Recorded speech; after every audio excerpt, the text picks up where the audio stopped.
Hi, this video is about what to do if you receive a letter from the disciplinary agency. As I said in my introduction, make sure you check your ethics rules and your procedures because they might be different. I'm speaking about the Illinois disciplinary process. One of the things that lawyers are terrified is getting that letter from the ARDC because that means that they're being investigated by the disciplinary agency. And if you just receive one of these letters, I'm sure you are feeling so many different emotions right now. You're probably afraid, you might be angry, you might be confused, you might be trying to figure out why is this happening. Well, the first thing I want you to do is take a deep breath. I mean, really, deep breath in, deep breath out.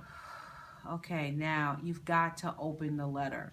One of the things that lawyers are afraid, they're so afraid they don't even open the letter. And sometimes it's not as bad as you think it is. So you've got to open the letter and you've got to identify what client has made this complaint.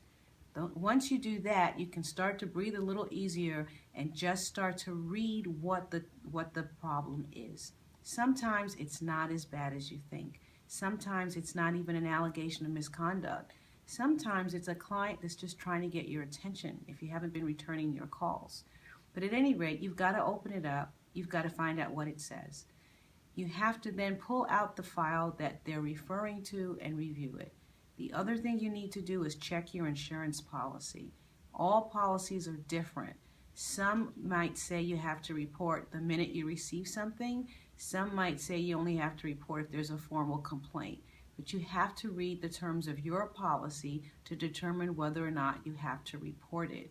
So, just to recap, the first thing is take a really deep breath. You don't know what kind of situation you're in yet.